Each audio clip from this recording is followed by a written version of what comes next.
بسم اللہ الرحمن الرحیم۔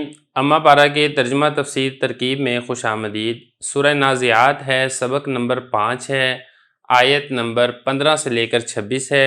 ان آیات کا ہم آج کے سبق کے اندر قرآن مجید کے آیات کی تلاوت کریں گے، ترجمہ کریں گے اور لغوی صرفی تحقیق کریں گے۔ سب سے پہلے آپ آیات دیکھ لیں۔ بسم اللہ الرحمن الرحیم۔ هل اتاک حدیث موسیٰ اذ ناداہ ربہ بالوادی المقدس طویٰ اذهب إلى فرعون إنه طغى فقل هل لك إلى أن تزكى وأهديك إلى ربك فتخشى فأراه الآية الكبرى فكذب وعصى ثم أدبر يسعى فحشر فنادى فقال أنا ربكم الأعلى فأخذه الله نكال الآخرة والأولى إن في ذلك لعبرة لمن يخشى۔ یہ میں نے آیات کی آپ کے سامنے تلاوت کر دی ہے، اب چلتے ہیں اس کے ترجمے کی طرف، پھر اس کی لغوی صرفی تحقیق کریں گے۔ کیا آئی ہے آپ کے پاس موسیٰ علیہ السلام کی بات جب آواز دی ان کو ان کے رب نے وادی مقدس طویٰ میں، اذهب جاؤ تم فرعون کی طرف، انہ طغیٰ اس نے سرکشی کی ہے، اور اس سے کہو کیا تمہیں رغبت ہے اس بات میں کہ تم پاکی حاصل کر لو اور میں تمہاری رہنمائی کروں تمہارے رب کی طرف اور تو ڈر جا۔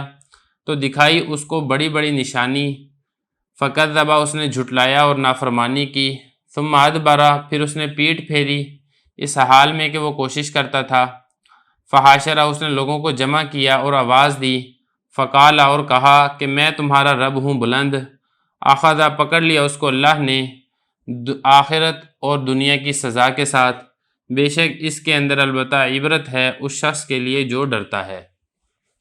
یہ ترجمہ ہو گیا ہے، اب چلتے ہیں اس کی لغوی صرفی تحقیق کی طرف۔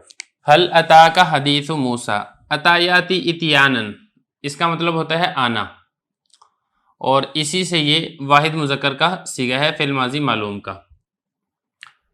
آگے چلیں، حدیث یہ صفت مشبہ کا صیغہ ہے، بات، خبر، اس کو حدیث کہا جاتا ہے۔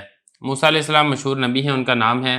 نادا دیکھیں، نادا ینادی مناداتن، باب اس کا آتا ہے مفاعلہ اور اس کا مطلب ہوتا ہے پکارنا بلانا۔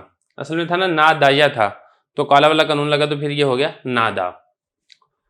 اور اس کے بعد آگے دیکھیں واد، اس کی جمع آتی ہے اودیہ، وادی تھا تو پھر اس کو واد ہو گیا، یہ تخفیف کے لیے پھر یا کو آخر سے حذف کر دیا، جمع آتی ہے اس کی اودیہ۔ باب کی اگر ہم بات کریں تو باب اس کا آتا ہے ضربہ اور اس کا مطلب ہوتا ہے بہنا۔ اور اس کے بعد اگلا لفظ دیکھیں المقدس، قدس یقدس تقدیس، باب تفعیل ہے، اسی سے یہ اسم مفعول کا صیغہ ہے۔ تو وہ یہ اس وادی کا نام ہے جو کہ کوہ طور کے اندر موجود ہے۔ آگے دیکھیں اذهب، ذهب یذهب، اس کا مطلب ہوتا ہے جانا، اسی سے یہ امر کا صیغہ ہے، اذهب آپ جاؤ، الی فرعون فرعون کی طرف۔ فرعون یہ ایک بڑا مشہور بادشاہ گزرا ہے مصر کا، اس کا نام تھا ولید بن مصعب بن ریان، 400 سال اس کی عمر بتائی جاتی ہے، اور یہ موسیٰ علیہ السلام کے زمانے کا بڑا مشہور بادشاہ تھا جس کا موسیٰ علیہ السلام کا اس کے ساتھ ٹکراؤ ہوا تھا اور اس نے ایمان قبول نہیں کیا تھا۔ اور آگے دیکھیں طغا، طغا یطغا، باب اس کا ہے فتح یفتح، اصل میں تھا نا طغا یا تھا تو پھر یہاں پر بھی یہی کیا، کالا والے قانون سے الف سے تبدیل کر دیا تو یہ ہو گیا طغا، اور یا اس لیے باقی رہنے دی تاکہ پتہ چلے کہ یہ یا سے تبدیل ہو کر الف آیا ہے، اور اس کا مطلب ہوتا ہے سرکشی کرنا اور نافرمانی کرنا۔ فقل هل لك الى ان تزكى، یہ دیکھیں کل، یہ جو کل ہے یہ قال یقول سے ہے، قال یقول قولاً، اس کا مطلب ہوتا ہے بات کہنا، اسی سے یہ امر کا صیغہ ہے کل۔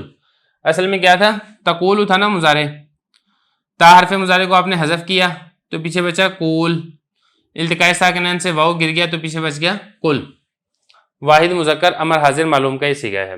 آگے چلیں، تزکا، تزکا یتزکا، باب اس کا آتا ہے تفاعل، پاک ہونا، پاکیزگی حاصل کرنا، تزکیہ کرنا، یہ اس کے معنی آتے ہیں۔ اور یہ اصل میں کیا تھا، تتزکایو تھا، تتزکایو، اس کے بعد تائی مضارعت والے قانون سے ایک تا آپ نے حذف کر دی، تزکایو ہو گیا، اور پھر کالا والے قانون سے یا کو الف سے تبدیل کر دیے تو یہ بچ گیا تزکا۔ آگے چلیں، وَأَهْدِيَكَ إِلَىٰ رَبِّكَ فَتَخْشَىٰ، اہدی، ہدا یہدی، ہدایتاً راستہ دکھلانا، رہنمائی کرنا، یہ اس کے معنی آتے ہیں۔ واحد متکلم کا یہ صیغہ ہے فعل مضارع معلوم سے، نصب اس لیے ہے کیونکہ یہ ان ناصبہ کی وجہ سے ہے۔ آگے چلیں، تخشا، خاشی یخشا، باب اس کا آتا ہے سمیع اور مطلب ہوتا ہے اس کا ڈرنا، اور یہ اصل میں کیا تھا، تخشایو تھا، اس کے بعد کالا والا قانون لگا تو یہ بچ گیا تخشا، اس طریقے سے۔ اگلا لفظ دیکھیں، اراہ الآیت الکبریٰ، ارا یری اراءتن، باب اس کا ہے افعال، اصل میں کیا تھا،